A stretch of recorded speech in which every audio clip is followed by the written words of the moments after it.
Good afternoon after that eventful lunch break. I wish they'd listen in because this is something so down their alley. We could invite our young friends in. But I want to talk about, as the theme of this session is, about kinds of sciences, kinds of knowledge systems, the power plays between them, what constitutes science, who are scientists, whose expertise counts, etc. And finally, it was only today in the morning session when Bob Watson brought the IK word on the table, Indigenous Knowledge, because there are sciences. There is the empirical science, the Western style of lab-derived science, and there is the other tradition of science, the indigenous science, which gets documented as indigenous knowledge, which is scientifically as valid as any other system of science. There's an enormous lack of parity in the acknowledgement and recognition of these two sciences, and that plays upon the kind of power structures that stand behind these constructions of science and creations of knowledge systems. Indigenous science is extremely relevant. It's scientific. It may not be credible across cultures, but does it have to be? If problem solving is to be local, then it has to be credible locally. And the creation of indigenous knowledge and the establishment of indigenous science is credible to those cultures who are aware of its robustness, its relevance, and its efficacy. So I don't think that these things have to be credible across cultures. They have to be credible to a situation where they are relevant. However, perversely enough, these systems of knowledge have been transported across cultures by a phenomenon that we are all familiar with, biopiracy. So whereas systems of healing and medical traditions will not acknowledge these forms of healing or medical science, but the corporations have managed to take this up across cultures. And if you see the kind of mega blockbuster drugs that are being derived from medicinal plants backed by indigenous knowledge, there's no such thing as a medicinal plant without its knowledge base, without the science that is its base. And if you think about the sophistication, it's no wonder then that corporations have taken it across cultures. When a tribal person walks through a forest, he or she sees an entire pharmacopoeia. That's how sophisticated and expansive this scientific expertise is. That yellow flower is a treatment for glaucoma, but not for arthritis. That blue one is a treatment for arthritis, but not for diabetes. That one there is for diabetes. So this knowledge system remains unacknowledged but exploited at various levels. And I would submit that it is in our interest, in the interest of the global community, in the interest of communities that are debating knowledge systems and scientific expertise, to try to benefit from all systems of knowledge, from all scientific expertise, and to try in all our respective situations to highlight the importance of these kinds of sciences to problem solving, not only for the communities, but for all sectors, to the corporations, or to us as consumers of medicines. It is important to bridge the distances between these knowledge systems, and it is important to keep in mind that the latest is not always the best and the old is gold. So I rest my case on the knowledge systems that are created under different conditions. Science is not just biology or, for that matter, chemistry and physics. Again, it's a subliminal thread that's been there for some time, that social sciences and other sciences are also sciences. And yet, in the domain of scientific expertise, in the domain what governments ask for, in the domain that is submitted to governments, and this is very true of developing countries, it is only the hard sciences. So it will be a lot of people who come from biology, and it's going to be increasingly biology, with the 21st century being the century of biology, that are going to advise governments based on the so-called hard science. But we know increasingly that we are going very, very wrong in creating scientific expertise and recommending scientific expertise for public policy or for problem solving by ignoring this component. And I submit before you a theoretical case. I mean, hindsight is always 20/20, but consider the Green Revolution. The Green Revolution was created by genetics, agronomy, a little bit of plant breeding, perhaps a little bit of physiology, but it was created by those hard sciences. Had there been the vision at that time to study the socio-economic impacts of the Green Revolution, we might have had a different Green Revolution. I don't trash the Green Revolution, but I do see its limitations. And perhaps had we had the wisdom, and if we were to have the wisdom even today of marrying these two sciences or these many sciences, then we might have had the potential to combine the high yield potential of the high yielding varieties with sustainability, because all the things that Bob Watson was saying in the morning are absolutely true. I mean, the Green Revolution led to a huge skewedness. It led to a huge skewedness in public investment. It was not a holocaust, but it was discriminatory. It led to a skewedness in the kinds of agricultural systems that were favored because they achieved the goals, and led to the neglect of rain-fed agriculture, which is biodiverse, which is in the longer term sustainable, which is also something that communities can deal with much more on a one-on-one basis. Now, I'm not trying to romanticize that kind of marginal sustenance agriculture necessarily, but it has got huge advantages that got completely thrown by the wayside because you went for this one dominant paradigm that had been created by biology, genetics, physiology, and completely ignoring the other aspects of what should constitute scientific expertise and does not.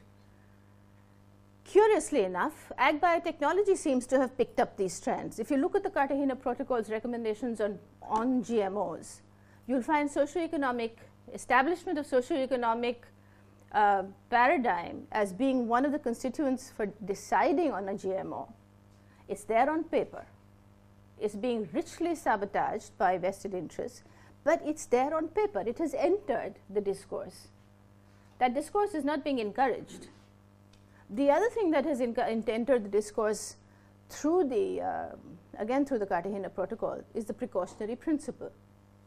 Now, as technologies get more and more transformative, and they are, and ag biotech is just the beginning, we'll be dealing with nanotech, we'll be dealing with synthetic biology, we'll be dealing with all the holomics. The technology adoption is getting crazier and faster, and the precautionary principle, which is a natural adjunct to the creation of this kind of technology, has just been merely flagged but is not used. So both of these features, the socioeconomic impact of technologies and the precautionary principle in the case of transformative technologies, are two things we should take on board as completely integral features of developing scientific expertise and creating scientific models that we want to recommend. Here is also valid to go into who is the expert. For the longest while, the expert has been the other. The expert is that which the community is not. And the expert is this lofty, distant creature that talks down at you. This is the doctor with the MD and the FRCS and the MS who treats the patient, but the patient has no participation in that kind of interaction. As against that is a system of healing. For example, in any of the traditional systems, I'll give you the example of Ayurveda, where the patient is a source of expertise without which the treatment cannot begin. So the doctor relies as much on his or her own skills, the ability to read many of the symptoms, but relies on the patient's detailed description of his or her condition, and together that constitutes the treatment paradigm. And now increasingly the stakeholder is also now being considered, nascent, early days, but the stakeholder, the patient, the other to the expert, the holder of the expertise, is becoming now considered as a source of expertise himself or herself. And I will come later to an instance. It's a process that has begun in the United States, very interestingly so. Constructing expertise. And here we must acknowledge that the enormous role that money and political power is playing in the current construction of scientific expertise. Expertise of all kinds, but scientific expertise particularly. there is such a huge investment of money in the creation of scientific expertise, particularly in these new biologies, because these new biologies are transformative, they're privatized, they are the big money spinners, or they're anticipated to be the big money spinners. And that investment of money and political power is to be protected. And you can see the constructs evidently in your face. I was at a meeting at the National Academy of Sciences in Washington on, guess what, GMOs. And this was, say, like about 5 years ago. We were trying to, or the conference had been staged, I would say, to discuss the pros and cons of GMOs. It's their great application and relevance to developing countries, saving my poor countrymen from being starving to death. And guess who was there in large numbers? The American State Department.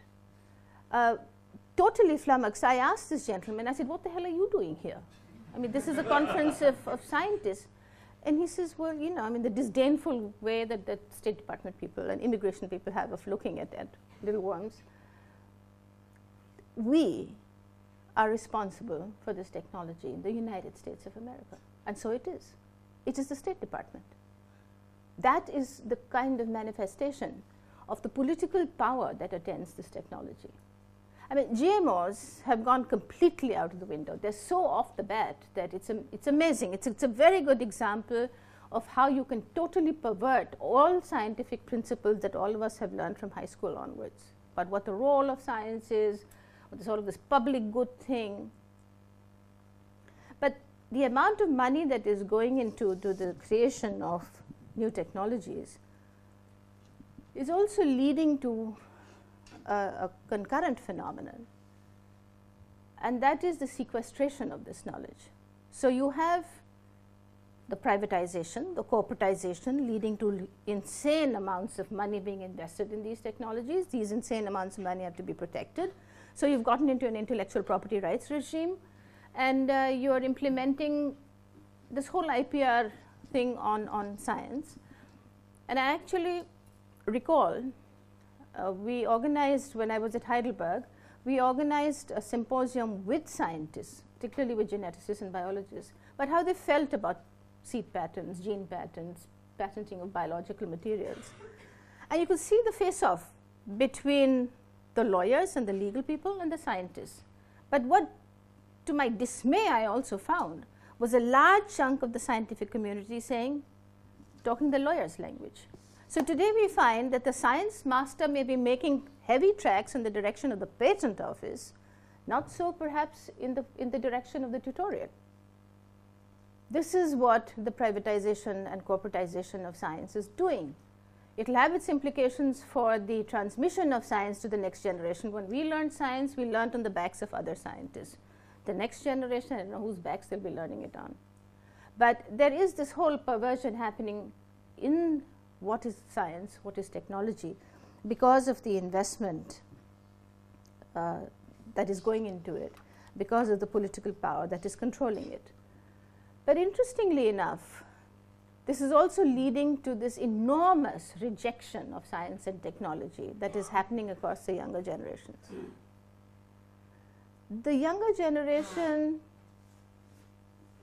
is articulate, confident, is not overly overawed by authority, is challenging hierarchies, and is very critical of which kind of scientific expertise it is willing to accept. A lot of this is informed by what they see as the privatization of science, the privatization of technology. And this rejection, I mean, you see the demos and protests against technology now increasingly, and I don't think this is going to change in a rush, because this whole thing has become obtuse, non-transparent, non-participatory, non-sharing, sequestered, ivory-towered, fulfilling the interests of just a few vested interests, nothing contained in it of, I mean, I'm saying this all very, very sharpened, rhetorically black and white, but this is how these kinds of developments of science and technologies are now being perceived. Along with this is the other process that we are seeing, and that is the subversion of the peer review process. I mean, the peer review process was this holy grail of scientific endeavor. And all scientists, I mean, this one goal that they had in life was to publish in a peer-reviewed journal and receive the accolades, not of money, but of the recognition of their peers. So the scientific peer review process was a very, very important part of retaining the integrity and the purity and the hallowedness of scientific expertise, and that is why it was acknowledged, and that is why it was deferred to, and that is why it was given this hallowed status, from which it is rolling down rapidly now. Let me give you an instance of what the peer-reviewed process can do. I mean, you've all followed the old tobacco debates when even journals as venerable as Lancet and BMJ were publishing articles that nicotine had no connection with cardiovascular disease or with lung disorders, etc. From there came the chemistry and pharma articles, and now you have the GM articles. So the peer review process, the disintegration of the peer reviewed process in scientific journals of repute is cause for extremely high levels of concern. We as a scientific community must be bothered to death about this. Because then where are you going to do standard setting? Where are you going to recognize the bar, never mind lower it or higher or raise it? And the disintegration of the peer review process, I mean, I will recall for you an example and where it has led to. In February of 2002, there was a publication by two scientists called Keim and Silberman. This was a science paper in which the authors suggested that the planting of BT cotton in India led to an 89% increase in cotton production. That was the quantum of rise in yields by the adoption of BT cotton. Many of us who work on BT cotton, and Jean Campion has been working on BT cotton from day one, we analyzed the paper and saw that the paper had rested on data from the company's controlled trials.